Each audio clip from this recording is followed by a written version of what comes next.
플러스 이승원 대표입니다. 안녕하십니까? 예, 안녕하십니까?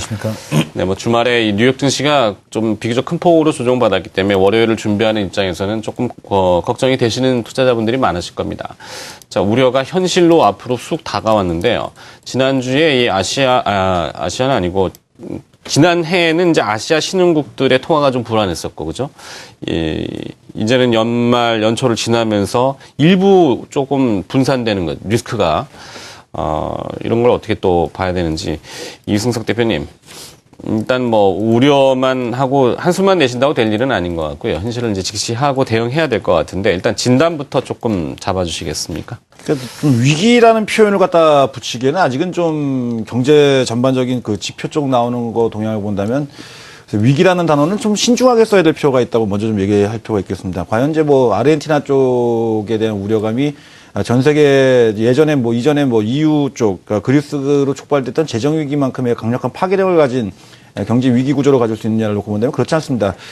그리스 같은 경우는 이제 잘 아시다시피 그 유로존 내에 포함되어 있는 국가다 보니까 각국 유로존 내 국가들 간의 익스포저 역할, 그러니까 예를 들자면 빚을 지게 되면 보증을 쓴 역할을 서로 하고 있다 보니까 그로 인해 가지고서 연쇄적인 그 위험 요인이 있을 수 있다 보니까 당시에 스페인, 포르투갈, 이탈리아 등이 실질적으로다가 또 피해를 봤었고요.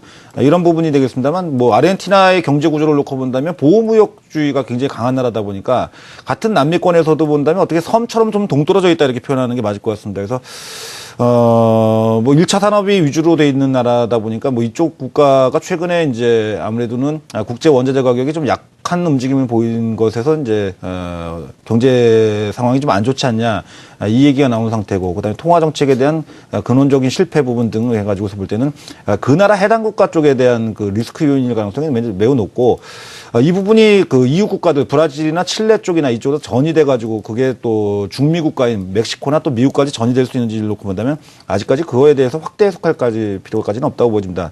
또나 터키 같은 경우에도 좀 얘기가 나오고 있습니다만 그동안 정정 불안이 가장 큰 요인이었죠. 태국 같은 경우는 마찬가지고.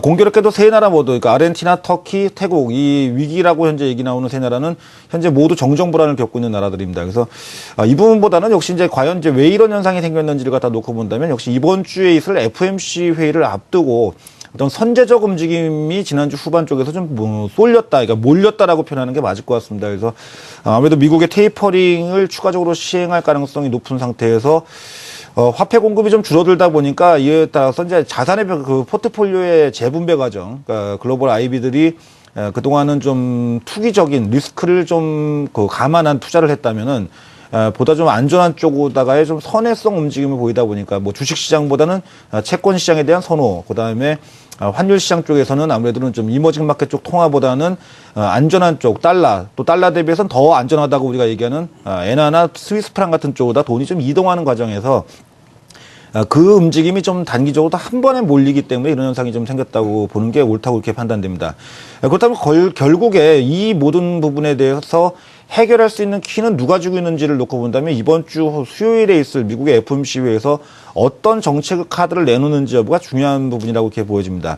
일단 상황은 시간이 지나면 지날수록 미국 연준의 테이퍼링을 추가적으로 확대 실시하는 것에 대해서는 좀 부담스러울 수뿐이 없는 환경이 만들어지고 있다는 건 분명히 맞습니다. 1월 달에 미국의 전반적인 경제 지표가 분명히 부진했고, 또 지금 현재 미국의 테이퍼링에 대해서 상당히 민감한 글로벌 금융시장에 반응이 나오고 있다는 부분, 또 최근 미국 연준의 정책적 부분이 대부분 다 시장 친화적인 움직임을 보였다는 점을 고려한다면은 추가적으로 테이퍼링 규모를 확대하기가 좀 어쨌든 어려운 상황으로 내몰리고 있는데, 시장은 이제 100억 달러 정도는 추가적으로 테이퍼링을 시행할 가능성에 대한 부분을 좀 선제적으로 반응하고 있다. 그래서 이런 부분이 지난주에 글로벌 증시의 움직임을 좀 급격하게 악화되게 만들지 않았나 이렇게 보여지는데, 과연 이 피해가 이제 우리 쪽으로 어떻게 미칠지가 이제 더 중요한 부분인 것 같습니다. 일단 우리 증시 같은 경우는 이미 지난주 후반부 쪽에서 어떻게 본다면 이번 증시의 조정의 진앙지는 아시아권 국가들이 먼저 시작했다고 볼 수 있겠고, 그 중에서도 그럼 누가 가장 먼저 시작을 했냐를 놓고 본다면 홍콩하고 한국 증시가 먼저 조정이 시작됐습니다. 지난주에 중국 증시가 반등함에도 불구하고 홍콩 증시는 이틀 연속 좀 비교적 큰 폭으로 하락을 했고, 우리 증시도 금요일 날 낙폭을 줄이긴 했습니다만 이틀 연속적인 하락과 수급이 좀 다소 악화되는 움직임을 보인 걸 본다면 과연 이제 오늘 우리 증시 쪽에 어떻게 움직이는지에 따라서 오히려 유럽이나 미국이 그를 따라갈 가능성도 좀 배제할 수 없다고 그렇게 보여집니다.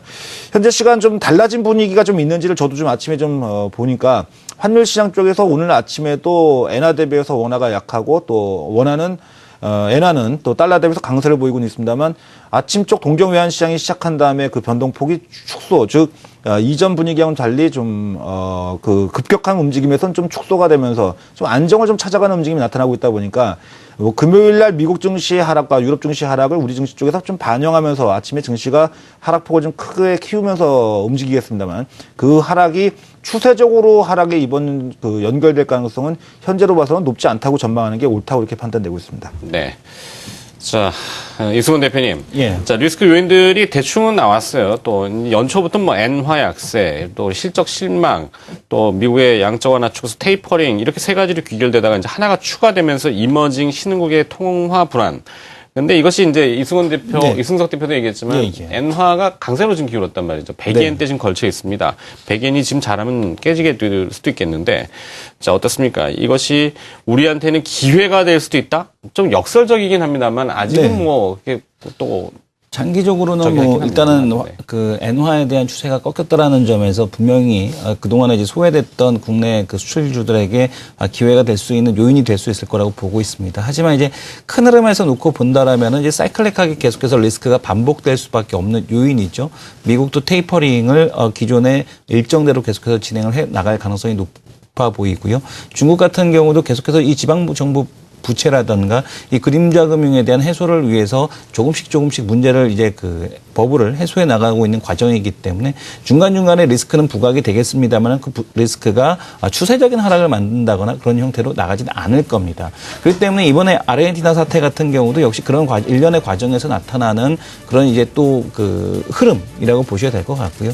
그러다 보니까 이제 계속해서 이런 것들이 이제 불거지겠습니다만은 또 이제 뭐 급격하게 또 문제가 악화되거나 하는 형태로는 가지 않는다. 하지만 단기적으로는 좀 우리나라는 좀 억울한 측면은 있겠죠. 왜냐하면은 오르지도 못했는데 내릴 때 이제 같이 내린다는 좀 억울한 측면은 있을 겁니다.